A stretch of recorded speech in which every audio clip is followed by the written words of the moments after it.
तो फ्रेंड्स, स्वागत है आप सभी का ओनली PYQ यूट्यूब चैनल पे। और आज फिर फिजिक्स के top 10 previous year most repeated questions के सामने हम आप लोगों के लिए उपस्थित हैं।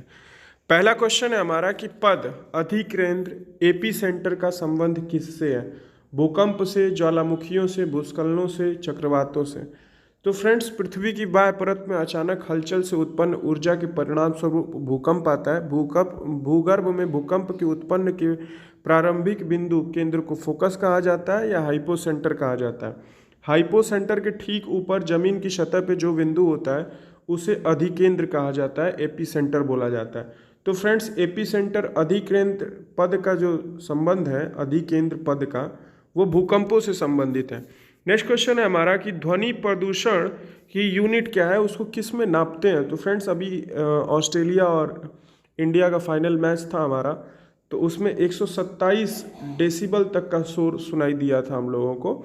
तो ध्वनि प्रदूषण को डेसिबल में नापते हैं। और जो हियरिंग के लिए अच्छा माना जाता है, जो केंद्रीय प्रदूषण नियंत्रण बोर्ड द्वारा निर्धारित मानक है, वो 45 डेसिबल रात में 10 बजे से सुबह 6 बजे तक 45 डेसिबल तक स्वीकार्य शोर है। और दिन में 55 डेसिबल तक की शोर हम लोगों को चाहिए। सबसे ज़्यादा जो है वो रॉकेट में होता है। डेसिबल क्या है वो? तो डेसिबल जो है ध्वनि स्तर के मापने की इकाई है। ये देखिए, SSC टेक्स्ट असिस्टेंट 2006 का क्वेश्चन, फिर MTS 2011 क्वेश्चन, और ये देखिए CGL 2014 का सवाल। नेक्स्ट क्वेश्चन है हमारा कि शोर को किस में नापा जाता है? फिर CGL 2014, तो डेसिबल। कितना इंपॉर्टेंट क्वेश्चन है। ध्वनि की तीव्रता का एसआई मात्रक क्या है? तो डेसिबल।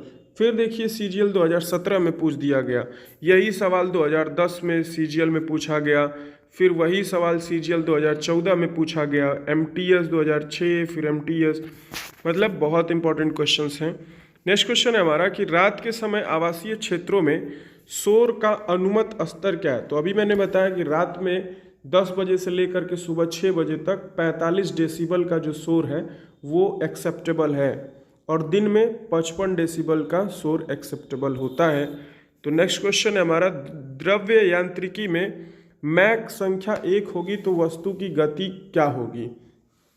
तो फ्रेंड्स, जब मैक संख्या 1 होगी तो वस्तु की गति जो होती है ध्वनि की गति के बराबर होती है। अगर 1 से अधिक होगी तो उसको सुपरसोनिक स्पीड बोला जाता है, पराध्वनिक स्पीड बोला जाता है, मतलब ध्वनि की भी स्पीड से ऊपर चल रही हैं चीज़ें। यदि वो 5 मैक से अधिक है तो उसको हाइपरसोनिक अति पराध्वनिक स्पीड बोला जाता है। यदि 1 मैक है तो वो ध्वनि की गति के बराबर है।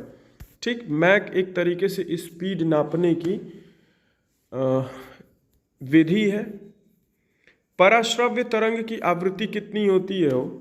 तो पराश्रव्य तरंगे वे तरंगे होती हैं, श्रव्य वे तरंगे होती हैं जिसको हमारा कान सुन सके, और उसकी आवृत्ति 20 हर्ट्ज से लेकर के 20,000 हर्ट्ज तक होती है। जो श्रव्य तरंगे होती हैं जिनको हम सुन पाते हैं 20 हर्ट्ज से 20,000 हर्ट्ज तक। लेकिन पराश्रव्य तरंगे जो 20,000 हर्ट्ज से ऊपर होंगी हम उनको सुन ही नहीं पाएंगे। बात आ रही है समझ में?